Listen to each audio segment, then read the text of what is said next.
Hi అండి, అందరికీ నమస్కారం. Welcome back to our channel. Andhra Pradesh వైద్య రంగానికి సంబంధించి సీఎం జగన్ కీలక నిర్ణయం తీసుకున్నారు. ఆరోగ్యశ్రీ ద్వారా 25 లక్షల వరకు ఉచిత వైద్యం అందించే కార్యక్రమాన్ని సీఎం శ్రీకారం చుడుతున్నారు.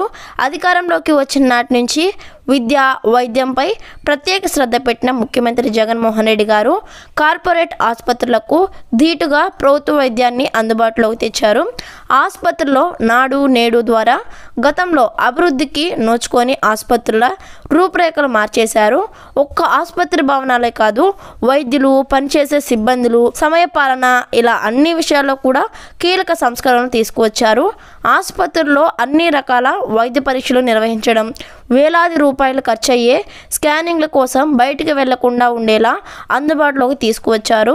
సుమారు 50,000 మంది సిబ్బందిని వైఎస్ఆర్సీపీ ప్రభుత్వం అధికారంలోకి వచ్చిన తర్వాత కొత్తగా నియమించారు. స్పెషాలిటీ వైద్యాలను అందుబాటులోకి తెచ్చారు. గ్రామాల్లో సైతం రాత్రి వేళల్లో కూడా వైద్యులు అందుబాటులో ఉండేలా చర్యలు తీసుకున్నారు. ప్రభుత్వ ఆసుపత్రుల్లో మధ్యాహ్న సమయంలో కూడా వైద్యులు అందుబాటులో ఉండేలా మార్పులు తెచ్చారు. దీంతో పేదవాడికి సైతం నాణ్యమైన వైద్యం అందుతుంది.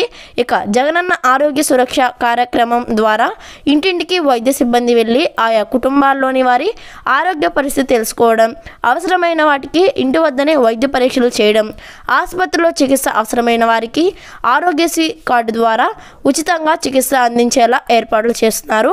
ఈ కార్యక్రమం విజయవంతం కావడంతో జనవరి 1వ తేదీ నుంచి జగనన్న ఆరోగ్య సురక్ష 2వ విడత కూడా ప్రారంభించాలని నిర్ణయం తీసుకున్నారు.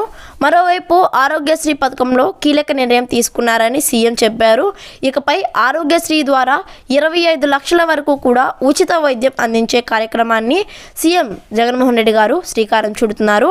సో చూసారు కదా వ్యూవర్స్, ఇలాంటి ఇన్ఫర్మేషన్ వీడియోస్ కోసం మన యూట్యూబ్ ఛానల్ని సబ్స్క్రైబ్ చేసుకోండి. వీడియో నచ్చితే లైక్ చేసి మీ అభిప్రాయం కామెంట్ చేయండి. థ్యాంక్స్.